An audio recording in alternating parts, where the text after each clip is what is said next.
Assalamualaikum warahmatullahi wabarakatuh. Perkenalkan, kami dari kelompok 11 yang akan menyampaikan materi tentang masjid dan pembinaan umat pendidikan agama Islam.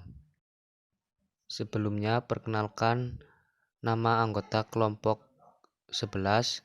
Yang pertama ada Zada Izati Setiawan, yang kedua ada Raga Nur Iman Pribadi, yang ketiga ada Amin Juli Astriada, yang keempat ada Unik Darmawan, yang kelima ada Mailana Saputri, yang keenam ada Wicaksono Bagus Nugroho, yang ketujuh ada Farik Amroni Azaka. Awal mula masjid. Pada awalnya, setelah Rasulullah wafat pada Senin 8 Rabiul Awal, beliau mendirikan Masjid Quba. Jarak Masjid Quba dari kota Madinah sekitar 5 km. Di dalam sejarahnya ada salah satu sahabat Rasulullah SAW, yaitu Ammar R.A. Pria tersebut mengusulkan di Quba untuk tempat berteduh yang awalnya hanya hamparan kebun kurma dan batu-batu di sekitar disusun sehingga bisa digunakan untuk tempat istirahat dan mendirikan sholat oleh rombongan Rasulullah SAW. Ammar adalah orang yang mampu membawa batu-batu besar, padahal tak ada satupun yang bisa membawa batu tersebut kecuali dia, yang digunakan untuk pembangunan Masjid Quba yang didesain sendiri oleh Rasulullah SAW. Syarat mendirikan masjid yaitu berbentuk segi empat dan berdinding sekelilingnya terdapat sebuah sumur untuk berwudu dan kebersihan harus selalu dijaga. Masjid yang dibangun Rasulullah adalah Masjid Nabawi di kota Madinah pada bulan Rabiul Awal.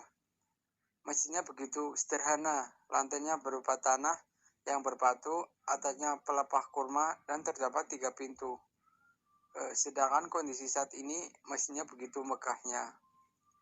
Ada keutamaan besar umat muslim melakukan ibadah di Masjid Nabawi.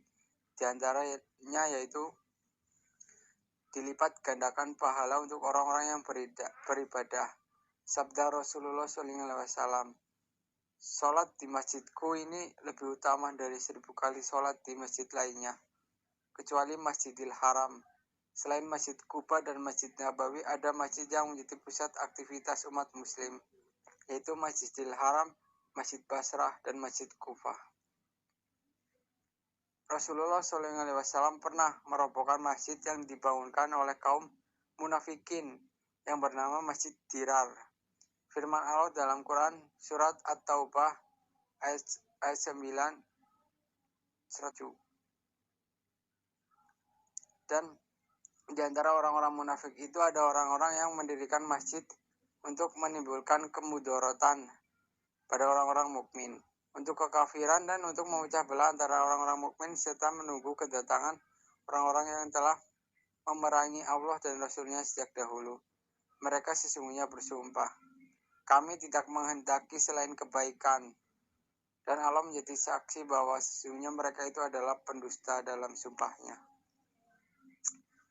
Dalam kitab yang ditulis oleh Imam Jalaluddin Suyuti, yaitu Kitab Asbabun Nuzul, disampaikan bahwa di antara orang yang mengembangkan Masjid Dirar datang menghadap Rasulullah SAW yang pada waktu itu sedang bersiap-siap untuk berangkat perang ke Tabuk. Berkatalah mereka, ya Rasulullah, kami telah membangun sebuah masjid untuk orang sakit, orang berhalangan, dan untuk sholat malam di musim dingin dan musim hujan. Kami mengharapkan sekali kedatangan Tuhan untuk sholat mengimami kami. Rasulullah SAW menjawab, aku sudah siap untuk bepergian, dan jika kami pulang, insya Allah akan datang untuk sholat mengimami kalian. Ketika beliau pulang dari Tabuk, berhenti sebentar di Siawan, suatu tempat yang jaraknya sejam dari kota Madinah. Maka turunlah Quran surat At-Taubah _09.07 yang melarang Rasulullah SAW sholat di Masjid Dinar. Hal itu dikarenakan masjid itu didirikan dengan tujuan untuk memecah belah umat muslim. Kemudian Rasulullah SAW memanggil Malik bin Ad-Dakshin dan Maknu bin Adi atau saudaranya Asim bin Adi dan bersabda, berangkatlah kalian ke masjid yang dihuni oleh orang-orang zalim dan hancurkan serta bakar masjid tersebut. Al-Suyuti 2004.260. Demikianlah semestinya masjid dibangun atas dasar takwa kepada Allah Subhanahu wa taala. Dalam Quran surat At-Taubah (-09.2 sampai 110), Allah Subhanahu wa taala berfirman, sesungguhnya masjid yang didirikan atas dasar takwa sejak hari pertama adalah patut kamu sholat di dalamnya. Di dalam masjid itu ada orang-orang yang ingin membersihkan diri, dan sesungguhnya Allah menyukai orang-orang yang bersih. Maka apakah orang-orang yang mendirikan masjid di atas dasar ketakwaan Allah dan keridhoannya itu yang baik? Ataukah orang-orang yang mendirikan bangunannya di tepi jurang yang runtuh, lalu bangunannya itu jatuh bersama-sama dengan dia ke neraka jahanam? Dan Allah tidak memberi petunjuk kepada orang-orang yang zalim. Bangunan-bangunan yang mereka dirikan itu senantiasa menjadi pangkal keraguan dalam hati, kecuali bila hati mereka itu telah hancur, dan Allah mengetahui lagi maha bijaksana. Masjid yang dibangun oleh Rasulullah SAW sebagai rumah Allah, tempat untuk umat Islam menyembah dan senantiasa mengingat Allah. Dalam Quran surat Al-Jin (-72.18), Allah Subhanahu wa taala berfirman, dan sesungguhnya masjid-masjid itu adalah kepunyaan Allah, maka janganlah kamu menyembah seorang pun di dalamnya di samping menyembah Allah. Ayat ini merupakan asbabun nusulnya, bermula dari pertanyaan bangsa jin pada Rasulullah SAW. Ya Rasulullah, berilah izin kepada kami untuk serta sholat bersama di masjidmu. Maka Allah menurunkan sholat ayat ini sebagai bentuk penegasan bahwa masjid adalah kepunyaan atau milik Allah Subhanahu wa taala. Al-Suyuti 2004.260. B. Pengertian masjid. Di dalam Al-Quran, kata masjid disebutkan 28 kali, dan secara tekstual, kata masjid berasal dari bahasa Arab yaitu sajada, yasjudu, sujudun. Dalam kamus Al-Munawir, bermakna membungkuk dengan khidmat. Dari akar kata di atas, maka terbentuklah kata masjid yang merupakan kata benda yang menunjukkan arti tempat sujud, atau isim makan dari fi'il sajada. Selanjutnya, sujud adalah salah satu rukun dari sholat, bermakna sebagai bentuk ikhtiar bagi seorang hamba untuk mendekatkan diri kepada Allah Subhanahu wa taala. Maka isim makan, kata benda yang menunjukkan tempat untuk sholat, pun diambil dari kata sujud, yang kemudian menjadi masjid. Sujud juga dapat mengandung arti sebagai perbuatan meletakkan kening ke tanah. Secara maknawi mempunyai arti menyembah. Sedangkan sajadah berasal dari kata sajadatun yang berarti tempat yang dapat digunakan untuk sujud. Sidi Ghazalba berpendapat bahwa sujud merupakan pengakuan ibadah, yaitu pernyataan pengabdian lahir yang sangat mendalam. Sujud memberikan arti bahwasanya apa yang telah diucapkan oleh lidah bukanlah sekedar ucapan saja, akan tetapi berlanjut pada kesaksian oleh seluruh jasmani manusia dalam bentuk gerak lahir. Kemudian dengan gerak batin yang mengakui dan meyakininya atau iman. Secara lahir, sujud bersifat gerak jasmani, sedangkan secara batin berarti pengabdian. Maka kewajiban menyembah Allah Subhanahu wa taala tidak terikat oleh ruang. Di mana saja orang bisa menyembah Allah, baik di kantor, sawah, hutan, gunung, kendaraan, pinggir jalan, dan lainnya, karena semuanya adalah masjid bagi umat Islam. Secara istilah, masjid mempunyai dua pengertian, yaitu pengertian umum dan pengertian khusus. Pengertian umum masjid adalah semua tempat yang digunakan untuk sujud kepada Allah Subhanahu wa taala. Umat Islam dapat menyembah Allah dimanapun ia berada. Sedangkan pengertian secara khusus, masjid merupakan bangunan yang didirikan sebagai tempat untuk menjalankan ibadah, terutama sholat berjamaah. Quraisy Shihab berpendapat bahwa masjid adalah tempat sholat bagi umat Islam, dan akar katanya terkandung makna tunduk dan patuh. Oleh karena itu, hakikat masjid adalah tempat melakukan aktivitas apapun yang mengandung kepatuhan kepada Allah Subhanahu wa taala. masjid merupakan pusat ibadah bagi umat Islam. Apabila melihat dalam sejarah peradaban Islam pada masa Rasulullah SAW maupun pada masa keemasan Islam di Spanyol, akan ditemukan bahwa fakta peran masjid itu sangat luas dan mencakup berbagai bidang kehidupan, baik dalam pendidikan, ekonomi, politik, dan kesejahteraan umum. Dan dari beberapa pengertian di atas, dapat disimpulkan bahwa masjid merupakan tempat yang dibangun sebagai sarana beribadah kepada Allah Subhanahu wa taala bagi umat Islam. C. Pengertian masjid. Masjid yang berasal dari kata sajadah yaitu bersujud, dibuat sebagai tempat sujud kepada Allah Subhanahu wa taala. Masjid dibuat agar bisa menampung banyak orang yang disesuaikan dengan jumlah penduduk di wilayah tersebut dengan minimal dapat menampung sejumlah 40 orang. Biasanya, masjid mempunyai mimbar yang digunakan untuk khotib dalam menyampaikan khutbah kepada para jamaah, karena masjid digunakan untuk ibadah sholat Jumat. Di masjid dilengkapi dengan tempat untuk bersuci sebelum memasuki masjid, agar orang yang hendak masuk ke masjid dalam keadaan bersih dari hadas kecil maupun besar. Pada saat Nabi Muhammad SAW dan para sahabat melakukan hijrah ke kota Yathrib atau sekarang Madinah, hal yang dilakukan sesampainya di sana yaitu membangun masjid di tengah-tengah kota. Hal itu dimaksudkan masjid sebagai jantung dan dijadikan sebagai pusat aktivitas umat Islam. Dengan begitu, penduduk di sana melakukan sholat berjamaah bersama-sama dan membentuk ikatan persaudaraan sebagai umat Islam.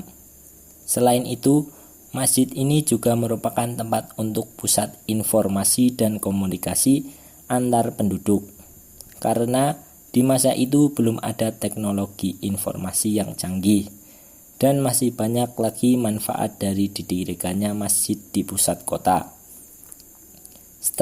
Strategi dari Nabi Muhammad SAW dalam penataan kota memusatkan masjid menjadi konsep yang penting bagi umat Islam dalam persebaran ke Nusantara.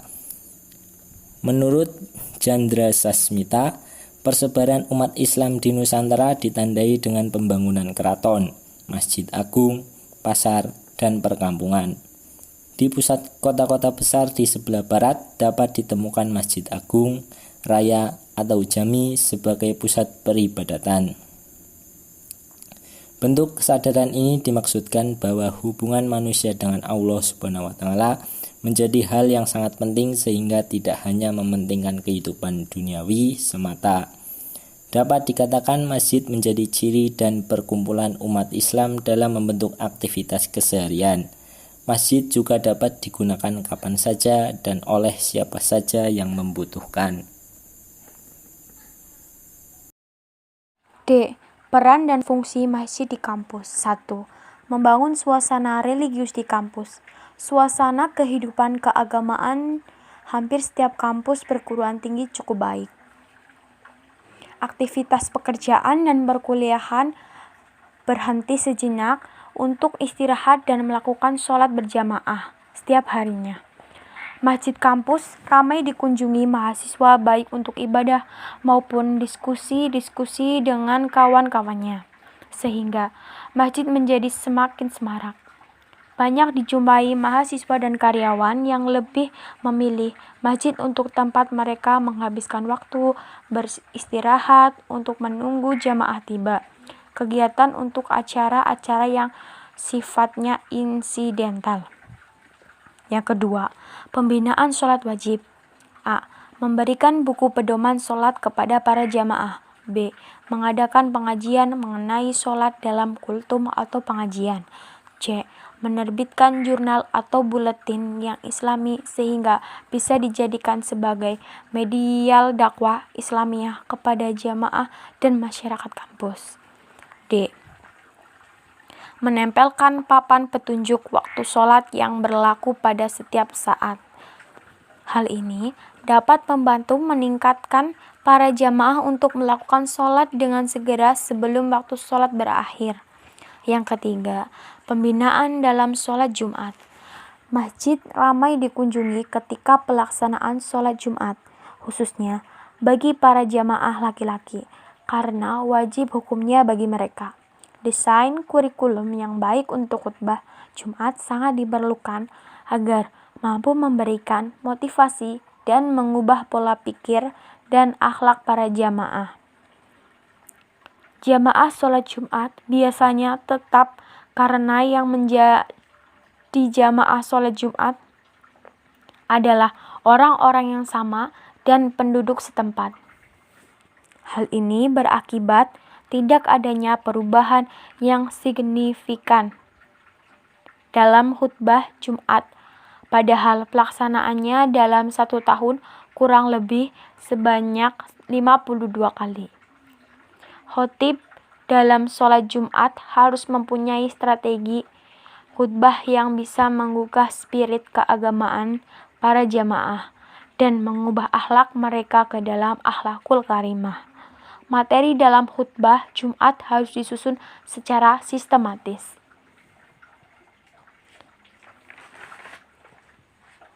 Yang keempat, pembinaan kegiatan pada bulan Ramadan yang bertujuan agar lebih membuat gairah dan semangat para jamaah untuk meningkatkan amal ibadahnya dan membanyak kajian keislaman. Kegiatan yang baik pada bulan Ramadan terdiri dari A. Sholat tarawih, B. Kuliah tarawih, C. Kultum, kuliah 7 menit sudah sholat subuh, D. Iktikaf dan tadarus Al-Quran, E. Kegiatan lain di bulan Ramadan. Program tutorial keislaman. Program tutorial keislaman yang ada di kampus dilaksanakan oleh kegiatan keislaman mahasiswa yang berkaitan langsung dengan pelaksanaan kuliah pendidikan agama Islam. Beberapa kampus program tutorial PA ini dilaksanakan oleh suatu organisasi keagamaan mahasiswa yang berada di bawah bimbingan dosen PAI di kampus tersebut. 6. Lembaga dakwah kampus. Kegiatan lembaga dakwah kampus dipusatkan di masjid kampus perguruan tinggi. Tujuan didirikan lembaga dakwah kampus yaitu untuk mencari kader-kader muda yang pandai berdakwah. Selain dididik untuk menjadi sarjana yang berintelektual tinggi, diharapkan juga memiliki sikap religius yang bagus. Gambaran kegiatan-kegiatan antara lain lokakarya, daidiyah, kaderisasi, dialog keislaman, forum-forum diskusi, tematik, diklat, dan perlombaan-perlombaan. 7. Pusat Kajian Islam. Masjid merupakan salah satu peradaban umat. Sudah selayaknya mengadakan dan menjadikannya sebagai lentera keislaman. Kajian fenomena keagamaan yang faktual, yang baru, menjadi magnet tersendiri bagi jamaah untuk aktif mengikuti kegiatan syiar Islam. Tema yang dinamis dan disesuaikan dengan permasalahan yang dihadapi umat dan pemanfaatan perkembangan teknologi dalam kajian-kajian di masjid dipandang sangat penting, karena perlu adaptasi teknologi oleh pengurus masjid dalam menyiarkan ajaran Islam dan memudahkan pemateri menyampaikan isi kajian serta memudahkan akses kajian bagi jamaah yang tidak dapat hadir di masjid.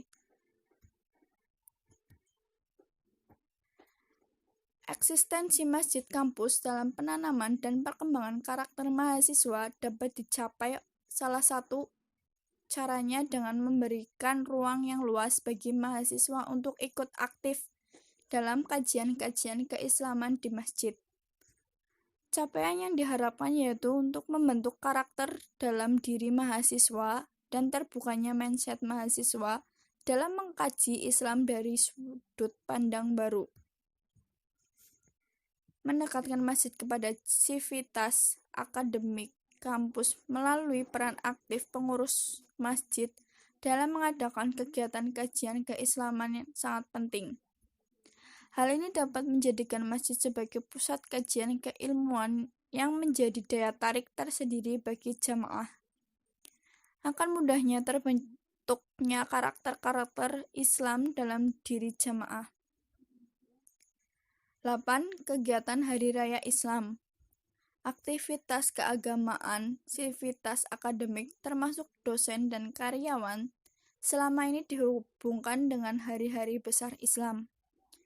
Menyambut tahun baru Hijriah, Maulud Nabi Muhammad SAW, Isra Mi'raj, Nuzul Quran, dan silaturahim Idul Fitri selalu diperingati dan mengundang pembicara tingkat nasional atau sekurang-kurangnya tingkat regional. Bulan Ramadan merupakan bulan yang penuh aktivitas keagamaan. Pada bulan ini diprogram secara khusus pengajian untuk dosen dan karyawan. Masjid sebagai pusat peradaban.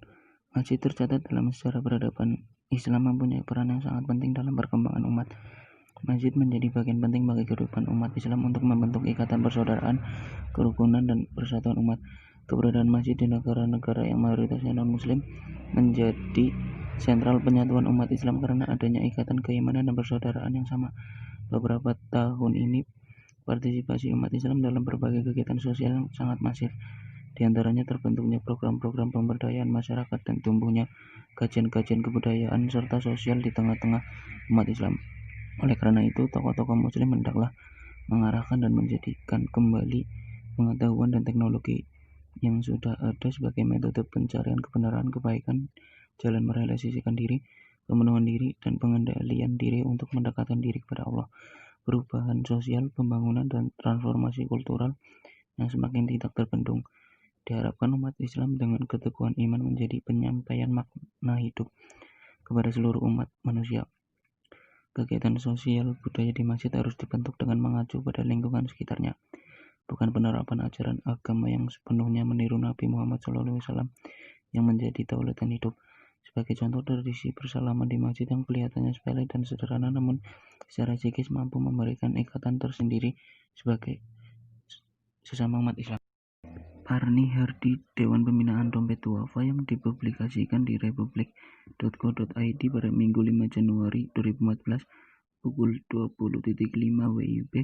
Masjid sebagai tempat sholat, berzikir, dan mengaji semua orang sudah mafhum. Lingkungan masjid sebagai pusat kegiatan ekonomi rakyat lumayan banyak. Masjid menyediakan tempat layanan kesehatan untuk kaum miskin. Sudah ada tapi masih jarang. Masjid dalam peradaban baru ini, masjid yang mampu membentuk spiritualitas manusia untuk mendapatkan nilai-nilai internal dan eksternal secara kompleks.